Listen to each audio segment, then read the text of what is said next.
ನನ್ನೆಲ್ಲ ಪ್ರೀತಿಯ ಶರಣ ಬಂಧುಗಳಿಗೆ ವಚನಗಳು ವಿತ್ ಮುಗುಳುನಗೆ ಚಾನಲ್ ಕಡೆಯಿಂದ ಶರಣಾರ್ಥಿಗಳು.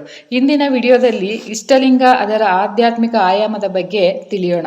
ಚಾಮರಸರು ಬರೆದಿರುವಂತಹ 4 ಸಾಲುಗಳನ್ನು ನೆನಪಿಸಿಕೊಳ್ಳೋದಾದ್ರೆ, ಕಾಯದೊಳು ಗುರುಲಿಂಗ ಜಂಗಮ ದಾಯತವ ನರಿಯಲ್ಕೆ ಸುಲಭೋಪಾಯದಿಂದಿರಿಟ್ಟು ಬಾಹ್ಯ ಸ್ಥಳಕ್ಕೆ ಕುರುಹಾಗಿ ದಾಯ ತೋರಿ ಸಮಸ್ತ ಭಕ್ತನಿಗೆ ಕಾಯವನ್ನು ಪಾಪನವ ಮಾಡಿದ ರಾಯ ಪೂರ್ವಾಚಾರ್ಯ ಸಂಗನ ಬಸವ. ಪ್ರಭುಲಿಂಗ ಲೀಲೆಯಲ್ಲಿ ಬರೆದಿರುವಂತಹದ್ದು ನೋಡಿ. ಬಸವ ಧರ್ಮದಲ್ಲಿ ಮೂಲ ತತ್ವಗಳು ಮೂರು. ನಮಗೆಲ್ಲರಿಗೂ ಕೂಡ ತಿಳಿದಿರೋ ಹಾಗೆ ಅದು ಕಾಯಕ, ದಾಸೋಹ, ಶಿವಯೋಗ. ಮೂರು ಮೂಲ ತತ್ವಗಳನ್ನು ಬಸವಣ್ಣನವರು ನಮಗೆ ತಿಳಿಸಿಕೊಟ್ಟಿರೋದು. ಕಾಯಕ, ದಾಸೋಹ, ಶಿವಯೋಗ ಇಡೀ ಪ್ರಪಂಚದಲ್ಲಿ ಮೊಟ್ಟ ಮೊದಲಿಗೆ ದುಡಿಮೆಗೆ ಧಾರ್ಮಿಕ ಸ್ವರೂಪವನ್ನು ನೀಡಿ ಸತ್ಯ ಶುದ್ಧವಾದಂತಹ ದುಡಿಮೆಗೆ ಆದ್ಯತೆ ಕೊಟ್ಟು ಕಾಯಕವೆಂದು ಹೆಸರಿಟ್ಟು ಪ್ರತಿಯೊಬ್ಬನೂ ಕಾಯಕವನ್ನು ಮಾಡಲೇಬೇಕೆಂದು ಹಂಬಲಿಸಿದ ಮೊದಲನೆಯ ಪ್ರಭಾತಿ ಸಾಮಾಜಿಕ ಚಿಂತನ ನಮ್ಮ ವಿಶ್ವಗುರು ಬಸವಣ್ಣನವರು. ಕೃತ್ಯ ಕಾಯಕವಿಲ್ಲದವರು ಭಕ್ತರಲ್ಲ ನೋಡಿ, ಕೃತ್ಯ ಕಾಯಕವಿಲ್ಲದವರು ಭಕ್ತರಲ್ಲ ಎಂದು ಉರಿಲಿಂಗ ಪೆದ್ದಿ ಪುಣ್ಯಶ್ರೀ ಕಾಳವಿಯವರು ಹೇಳಿದ್ದಾರೆ. ಹೀಗೆ ಪ್ರತಿಯೊಬ್ಬರೂ ಸತ್ಯ ಶುದ್ಧವಾದ ಕಾಯಕವನ್ನು ಮಾಡುತ್ತಿರಬೇಕೆಂದು ಶರಣರು ಸಾರಿ ಹೇಳಿದ್ದಾರೆ. ತಮ್ಮ ಕಾಯಕದಿಂದ ಬಂದ ಸ್ವಲ್ಪ ಭಾಗವನ್ನು ಗುರು ಲಿಂಗ ಜಂಗಮಕ್ಕೆ ಅರ್ಪಿಸಬೇಕು. ಇದೇ ದಾಸೋಹ. ಹೀಗೆ ಕಾಯಕ ದಾಸೋಹದ ಜೊತೆಯಾಗಿ ನಡೆಯಬೇಕು. ಕಾಯಕ ದಾಸೋಹದಿಂದ ನಾಡು ಸಂಪದ್ಭರಿತವಾದರೆ ಸಾಲದು, ಸಮಾಜ ಕಲ್ಯಾಣದೊಂದಿಗೆ ಆತ್ಮ ಕಲ್ಯಾಣವೂ ಅವಶ್ಯವೆಂದು ನಮ್ಮ ಬಸವಣ್ಣನವರು ಆತ್ಮ ಕಲ್ಯಾಣಕ್ಕಾಗಿ ಶಿವಯೋಗವನ್ನು ನೀಡಿದ್ದಾರೆ. ಹೀಗೆ ಕಾಯಕ, ದಾಸೋಹ, ಶಿವಯೋಗ ಈ 3 ತತ್ವಗಳನ್ನು ನೀಡಿ ಬಸವಣ್ಣನವರು ವ್ಯಕ್ತಿ ಮತ್ತು ಸಮಷ್ಟಿಯ ಉದ್ಧಾರಕ್ಕೆ ಕಾರಣೀಕರ್ತರಾಗಿದ್ದಾರೆ. ವ್ಯಕ್ತಿ ಎಂದರೆ ಆತ್ಮ, ಸಮಷ್ಟಿ ಎಂದರೆ ಸಮಾಜ, ಎರಡರ ಉದ್ಧಾರಕ್ಕೂ ಕೂಡ ಅವರು ಕಾರಣಕರ್ತರಾಗಿದ್ದಾರೆ. ಬಸವ ಧರ್ಮ ವ್ಯಷ್ಟಿ ಮತ್ತು ಸಮಷ್ಟಿಯಲ್ಲಿ ಎಲ್ಲರ ವಿಕಾಸವನ್ನು ಒಳಗೊಂಡಿದೆ. ವೈಯಕ್ತಿಕವಾಗಿಯೂ ಬೆಳೆಯಬೇಕು, ಸಮಾಜವನ್ನು ಬೆಳೆಸಬೇಕು. ವ್ಯಕ್ತಿ ಕಲ್ಯಾಣ ಮತ್ತು ಸಮಾಜ ಕಲ್ಯಾಣಗಳ ಜೊತೆಗೆ ಬೆಳವಣಿಗೆಯನ್ನು ಬಸವ ಧರ್ಮ ಇಚ್ಛಿಸುತ್ತದೆ. ವ್ಯಷ್ಟಿ ಸಾಧನೆಯ ವಿಚಾರದಲ್ಲಿ ಶರಣರದು ಅಚಲವಾದಂತಹ ನಿಲುವು. ಇಷ್ಟಲಿಂಗ ಒಂದೇ ಉಪಾಸನೆಯ ನಿಯಮ. ಅದನ್ನು ಬಿಟ್ಟು ಅನ್ಯ ದೈವಗಳಿಗೆ ಮೊರೆ ಹೋಗುವುದನ್ನು ಶರಣರು ಖಂಡಿಸುತ್ತಾರೆ. ನಂಬಿದ ಹೆಂಡತಿಗೆ ಗಂಡನೊಬ್ಬನೇ ಇರುವಂತೆ ನಂಬಬಲ್ಲ ಭಕ್ತನಿಗೆ ದೇವನೊಬ್ಬನೇ ಎಂಬುದು ಪ್ರಬಲವಾಗಿ ಪ್ರತಿಪಾದಿಸಿದ್ದಾರೆ ನಮ್ಮ ಶರಣರು. ನೋಡಿ ಎಷ್ಟು ಚೆನ್ನಾಗಿದೆ ಇದು. ಆ ದೇವನೇ ಅಂತರಂಗದ ಚೇತನವಾಗಿ ಕರಸ್ಥಲಕ್ಕೆ ಇಷ್ಟಲಿಂಗವಾಗಿ ಬಂದಿದೆ. ಈ ಏಕದೇವೋಪಾಸನೆಯ ನಿಷ್ಠ ಆಯಾ ಧರ್ಮದವರಿಗೆ ಅವರವರ ಭಾವದಂತೆ ಇರಬಹುದು. ಶಿವಯೋಗದ ಜೀವಾಳವೇ ಇಷ್ಟಲಿಂಗ. ಪರ ಹತ್ತಿರ ಪರಮಾತ್ಮನ ಚುಳುಕಾದರೂ ಇಷ್ಟಲಿಂಗ. ಇಂತಹ ಇಷ್ಟಲಿಂಗವನ್ನು ಕರುಣಿಸಿದವರು ಬಸವಣ್ಣನವರು. ನಿರಂಜನ ನಿರಾಕಾರ ರೂಪವಾಗಿರುವಂತಹ ಪರಮಾತ್ಮನಿಗೆ ನಮ್ಮ ಭಕ್ತಿಯನ್ನು ಸಮರ್ಪಿಸಲು ಅನುಕೂಲವಾಗುವಂತೆ ಧರ್ಮಗುರು ಬಸವಣ್ಣನವರು ಸಾಕಾರ ರೂಪದಲ್ಲಿ ನಿರಾಕಾರ ಪರಮಾತ್ಮನು ಕುರುಹಾಗಿ ಇಷ್ಟಲಿಂಗವನ್ನು ಪರಿಕರಿಸಿದ್ದಾರೆ. ಜಗದಗಲ ಮುಗಿದಗಲ ಮಿಗೆಯಗಲ ನಿಮ್ಮಗಲ, ಪಾತಾಳದಿಂದತ್ತ ನಿಮ್ಮ ಶ್ರೀಚರಣ, ಬ್ರಹ್ಮಾಂಡದಿಂದತ್ತ ನಿಮ್ಮ ಶ್ರೀಮುಕುಟ, ಅಗಮ್ಯ ಅಗೋಚರ ಅಗೋಪ್ಯ ಅಪ್ರತಿಮ ಲಿಂಗವೇ ಕೂಡಲ ಸಂಗಮ ದೇವ ಎನ್ನ ಕರಸ್ಥಳಕ್ಕೆ ಬಂದು ಚುಳುಕಾದಿರಯ್ಯ. ಅಖಂಡ ವಿಶ್ವವ್ಯಾಪಿಯಾಗಿ ನಿರಾಕಾರದಿಂದ ಇರುವಂತಹ ಲಿಂಗವು ಭಕ್ತನ ಭಕ್ತಿಗಾಗಿ ಲಿಂಗದ ಆಕಾರವನ್ನು ತಾಳಿ ಅಂಗೈಯ ತಳಕ್ಕೆ ಬಂದಿದೆ. ದೇವರು ನಿರಾಕಾರ, ಅದರ ಸಾಕಾರ ರೂಪವೇ ಇಷ್ಟಲಿಂಗ. ಈ ಇಷ್ಟಲಿಂಗವೇ ಲಿಂಗವಾದ ನಿಜವಾದ ದೇವರು. ಇಷ್ಟಲಿಂಗವು ಅರಿವು ಆಚಾರಗಳ ಕುರುಹು. ಇದು ಕೈಯೊಳಗಿನ ಕನ್ನಡಿ, ಕರಸ್ಥಳದ ಜ್ಯೋತಿ. ತಾಯಿಯ ಹೊಟ್ಟೆಯಲ್ಲಿ ಇದ್ದಾಗಲೇ ಲಿಂಗಧಾರಣೆಯಾಗುವುದರಿಂದ ಹುಟ್ಟುತ್ತಲೇ ಭಕ್ತನಾಗುವ ಸುಯೋಗ ನಮ್ಮ ಬಸವ ಧರ್ಮದಲ್ಲಿ ಉಂಟು. ಹುಟ್ಟಿನಿಂದ ಸಾಯುವವರೆಗೂ, ಸತ್ತ ನಂತರವೂ ಈ ದೇಹದೊಂದಿಗೆ ಬರುವುದು ಇಷ್ಟಲಿಂಗ ಮಾತ್ರ.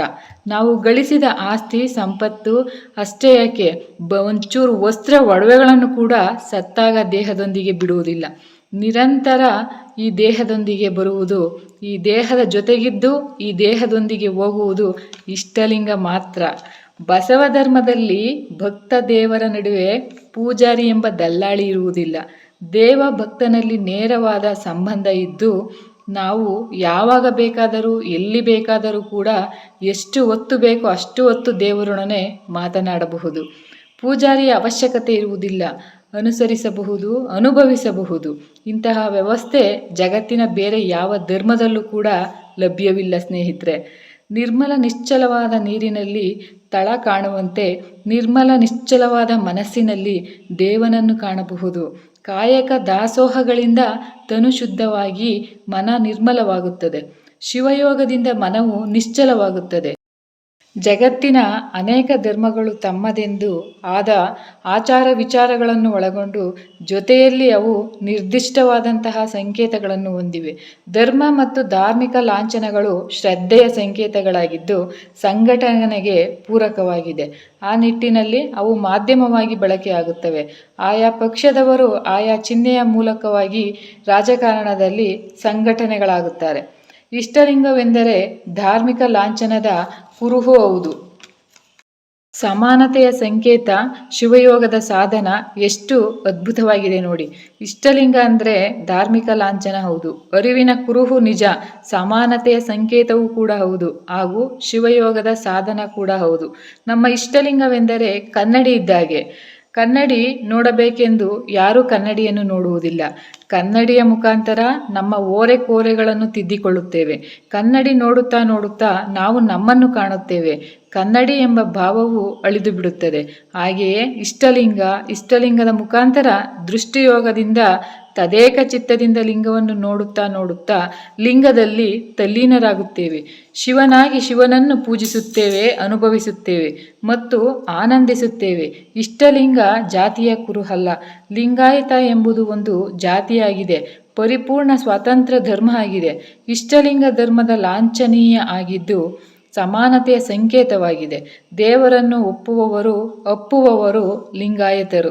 ದೇವನನ್ನು ಪೂಜಿಸುವ, ಪ್ರಾರ್ಥಿಸುವ, ಧ್ಯಾನಿಸುವ ಏಕಮಾತ್ರ ಧರ್ಮ ಲಿಂಗಾಯತ ಧರ್ಮ. ಇದು ನಮ್ಮ ಸೌಭಾಗ್ಯ. ಹೀಗಿದ್ದು ಇದನ್ನು ಅರ್ಥ ಮಾಡಿಕೊಳ್ಳದ, ಆಚರಿಸದ, ಆನಂದಿಸದ ದೌರ್ಭಾಗ್ಯ ನಮ್ಮದಾಗಿದೆ ಇಂದು.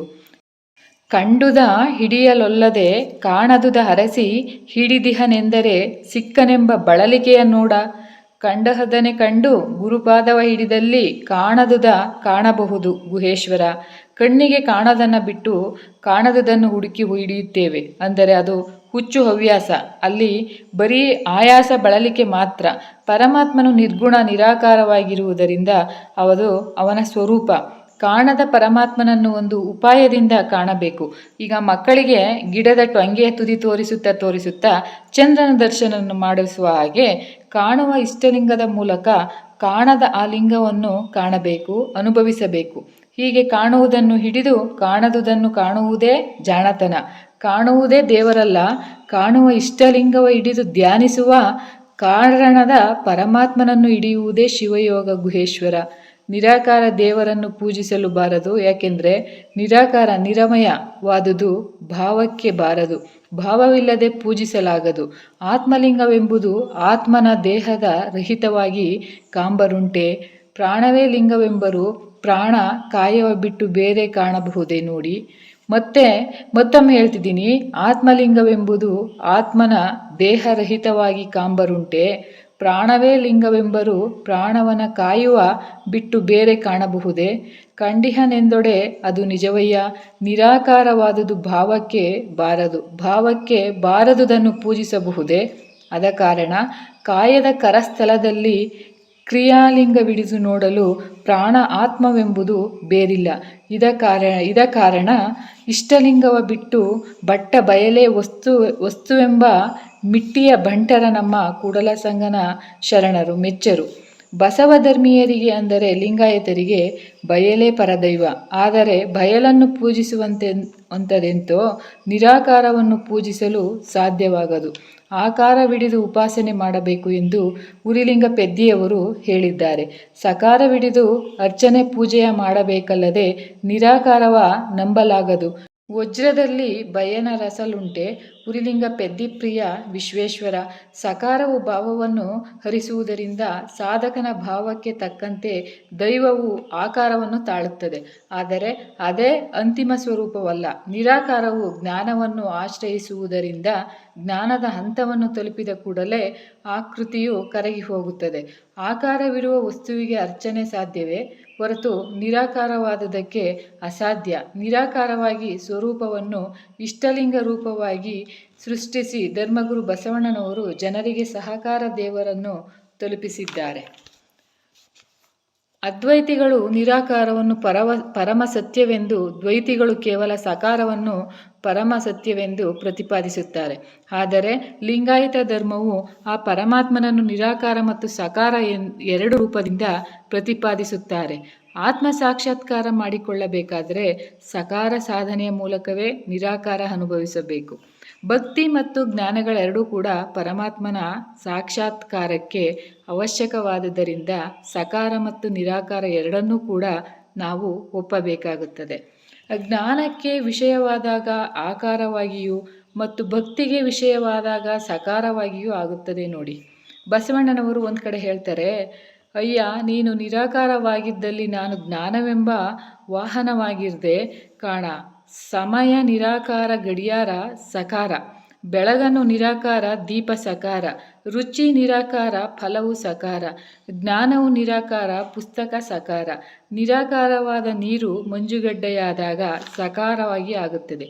ಹೀಗೆ ನೀರು ನಿರಾಕಾರವಾಗಿಯೂ ಹೌದು, ಸಕಾರವಾಗಿಯೂ ಹೌದು. ಆದ್ದರಿಂದ ಇಷ್ಟಲಿಂಗ ಕೂಟಗಳಿಗೆ ಸಕಾರ, ಆದರೆ ಸ್ವರೂಪ ನಿರಾಕಾರ. ನೋಡಿ ಎಷ್ಟು ಅದ್ಭುತವಾದಂತಹ ವಾಕ್ಯ ಇದು. ಯಾರಾದರೂ ನಾಳೆ ನಿಮಗೆ ಇಷ್ಟಲಿಂಗ ಅಂದ್ರೇನು ಅಂತ ಕೇಳಿದ್ರೆ, ಇಷ್ಟಲಿಂಗವು ನೋಟ ಕೂಟಗಳಿಗೆ ಸಾಕಾರ, ಆದರೆ ಸ್ವರೂಪದಿಂದ ನಿರಾಕಾರ. ಮನುಷ್ಯನಿಗೆ ಸ್ಥೂಲ, ಸೂಕ್ಷ್ಮ ಹಾಗೂ ಕಾರಣ ಎಂಬ 3 ಶರೀರಗಳಿದ್ದು, ಕಾರಣ ಮತ್ತು ಸೂಕ್ಷ್ಮ ಶರೀರಗಳಿಗೆ ಭಾವಲಿಂಗ ಮತ್ತು ಪ್ರಾಣಲಿಂಗ ನಿಸರ್ಗದತ್ತವಾಗಿ ಇರುತ್ತದೆ. ಈ ಸ್ಥೂಲ ಶರೀರಕ್ಕೆ ಇಷ್ಟಲಿಂಗ ಬೇಕೆಂಬುದು ಸತ್ಯದ ಮಾತು. ಸಾಧಕನಾದವನು ಸಕಾರ ಪೂಜೆಯಿಂದ ನಿರಾಕಾರ ಪೂಜೆಗೆ ಅಣಿಯಾಗಬೇಕಾಗುತ್ತದೆ. ಸಕಾರದಿಂದ ನಿರಾಕಾರಕ್ಕೆ ಹೋಗಲು ಬಳಸುವ ಸಾಧನವೇ ಇಷ್ಟಲಿಂಗ. ಎಷ್ಟು ಅದ್ಭುತವಾಗಿ ಹೇಳಿದ್ದಾರೆ ನೋಡಿ. ಇದು ಇಷ್ಟಾರ್ಥವನ್ನು ಈಡೇರಿಸುವ ಲಿಂಗ, ಅಪೇಕ್ಷೆ ಪಟ್ಟು ಪಡೆದುಕೊಳ್ಳುವ ಲಿಂಗ. ಇಷ್ಟಲಿಂಗವು ಅರಿವಿನ ಸಂಕೇತ, ಸಮಾನತೆಯ ಸಂಕೇತವೂ ಆಗಿದೆ. ತಾಯಿಯ ಉದರದಲ್ಲಿ ಇರುವಂತಹ ಮಗುವಿಗೆ 8ನೆಯ ತಿಂಗಳಲ್ಲಿಯೇ ಲಿಂಗ ಧರಿಸಬಹುದಾಗಿದೆ. ನೀತಿ ಸಹ ಇದೆ. 8ನೆಯ ತಿಂಗಳಲ್ಲಿ ಲಿಂಗ ಧರಿಸಬೇಕೆಂಬ ನೀತಿಯೂ ಸಹ ಇದೆ. ಆದರೂ ಲಿಂಗ ಪೂಜೆಗೆ ಯಾವ ವಯೋಮಿತಿಯೂ ಇಲ್ಲ. ಯಾವ ವಯಸ್ಸು ಬೇಕಾದರೂ ಆಗಲಿ, ಯಾರು ಬೇಕಾದರೂ ಆಗಲಿ ಧರಿಸಬಹುದು. ಲಿಂಗಾಯಿತರು ಮೂರ್ತಿ ಪೂಜಕರಲ್ಲ. ಇಷ್ಟಲಿಂಗ ಮೂರ್ತಿಯಲ್ಲ. ಕಣ್ಣು, ಕೈ, ಕಾಲು ಮುಂತಾದ ಅವಯವಗಳಿಂದ ಕೂಡಿದ್ದು ಮೂರ್ತಿ ಎನಿಸುವುದು. ಇಷ್ಟಲಿಂಗವು ನಿರಾಕಾರ, ನಿರವಯನವಾದಂತಹದ್ದು. ಪರಮ ಸತ್ಯವನ್ನು ಪ್ರತಿನಿಧಿಸುವ ಇಷ್ಟಲಿಂಗವು ನಾವಿರುವ ಪ್ರಪಂಚದ ಆಕಾರವನ್ನು ಪರಮಾತ್ಮನ ಸಕಾರ ರೂಪ. ಲಿಂಗವು ಜೀವ, ಜಗತ್ತು ಮತ್ತು ಈಶ್ವರನನ್ನು, ಇಲ್ಲಿ ಈಶ್ವರ ಅಂದರೆ ಪರಮಾತ್ಮ, ಬೇರೆ ಯಾವ ಈಶ್ವರ ಅಲ್ಲ, ಪರಮಾತ್ಮ. ಆ ಲಿಂಗ ಜೀವ, ಜಗತ್ತು ಮತ್ತು ಈಶ್ವರನನ್ನು, ಪರಮಾತ್ಮನನ್ನು ಪ್ರತಿನಿಧಿಸುವಂತಹ ಪೂಜನೀಯ ಶಿವಯೋಗದ ಸಾಧನ ಆಗಿದೆ. ಸ್ನೇಹಿತರೆ, ಇದು ಇವತ್ತಿನ ವಿಡಿಯೋದಲ್ಲಿ ಅಂದರೆ ಇಷ್ಟಲಿಂಗ ಅಂದರೆ ಏನು, ಇಷ್ಟಲಿಂಗದ ಆಧ್ಯಾತ್ಮ ಆಯಾಮ ಏನು ಅನ್ನೋದ್ರ ಬಗ್ಗೆ ತಿಳ್ಕೊಂಡಿದ್ದೀವಿ. ಸಾಕಷ್ಟು ಜನರಿಗೆ ಇಷ್ಟಲಿಂಗ ಹೇಗೆ ತಯಾರಿಸ್ತಾರೆ ಅನ್ನೋದು ತಿಳಿದಿಲ್ಲ. ಇದನ್ನು ಮುಂದಿನ ವಿಡಿಯೋದಲ್ಲಿ ತಿಳ್ಕೊಳ್ಳೋಣ ಅಂತ ಹೇಳ್ತಾ, ಇಂದಿನ ವಿಡಿಯೋದಲ್ಲಿ ನಿಮಗೆ ಉಪಯುಕ್ತವಾದ ಮಾಹಿತಿ ಸಿಕ್ಕಿದೆ ಅಂತ ಭಾವಿಸ್ತಾ ಈ ವಿಡಿಯೋವನ್ನು ಮುಗಿಸ್ತಿದ್ದೀನಿ. ನೆಕ್ಸ್ಟ್ ಮುಂದಿನ ವಿಡಿಯೋದಲ್ಲಿ ಇಷ್ಟಲಿಂಗವನ್ನು ಹೇಗೆ ತಯಾರಿಸುತ್ತಾರೆ ಅನ್ನೋದ್ರ ಬಗ್ಗೆ ಮಾಹಿತಿಯನ್ನು ನಿಮ್ಮ ಜೊತೆ ಶೇರ್ ಮಾಡ್ಕೊಳ್ತೀನಿ. ಅಲ್ಲಿವರೆಗೂ ಎಲ್ರಿಗೂ ಕೂಡ ಹೃದಯಪೂರ್ವಕ ಧನ್ಯವಾದಗಳು.